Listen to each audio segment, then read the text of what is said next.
he described what MicroStrategy is building is a transmission. And for engineers out there, they'll get this, but I'm not an engineer. And he then referenced it to a bicycle. And I was like, oh, that makes more sense. And when you have a bicycle that's got, let's say, 5 gears, and you've got a bunch of cogs around the pedals, and you've got some cogs on the back wheel, you have an ability to increase the power that you put into the bike and then increase the output, or decrease the output and decrease the input. And what he's describing MicroStrategy as, with the blend of ordinary shares, preference shares, and debt, is a company that is able to supply a transmission to wealth in the public markets. And so as the market heats up, they can shift things around, and as the market cools off, they can shift things around again.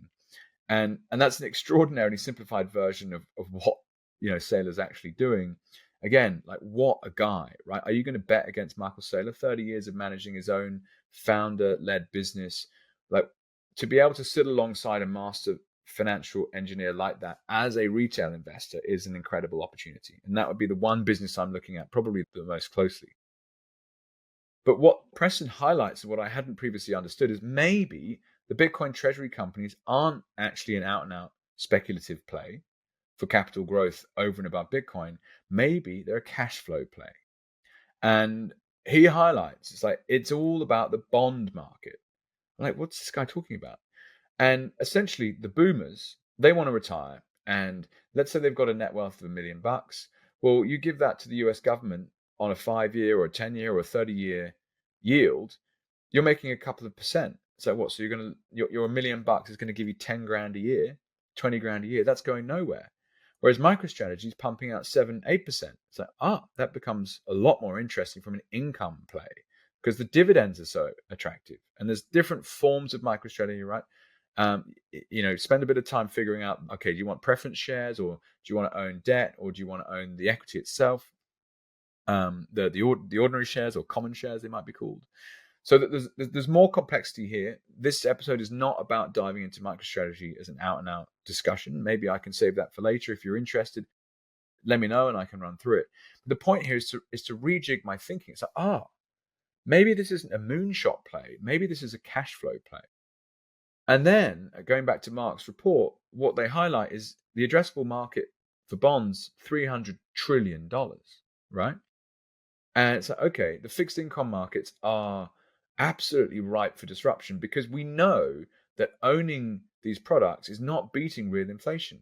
Now, they're good from a liquidity perspective, and they're good from a downside risk perspective, in that most people believe that the capital risk is very low, right? They don't expect the US government to not pay them back the money.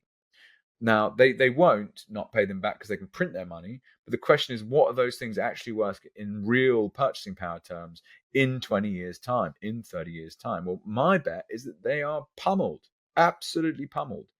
So actually, why not own a company that pays an excellent dividend, because their balance sheet is unbelievably strong? And you're not buying an operation. So it's not a mining company that's got to get shit out of the ground, ship it to a port, send it overseas, sell it.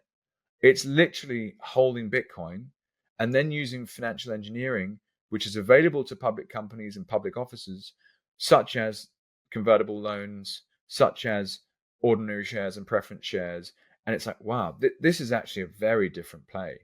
And Mark's report suggests that if you look at the size of the Bitcoin Treasury market today, and you look at the total size of the fixed income market, you've got a 6,000x potential in market size. So, okay, well, this captures my attention, because you're like, are you batting in a market that's small compared to what it's disrupting? And the answer is absolutely emphatically yes.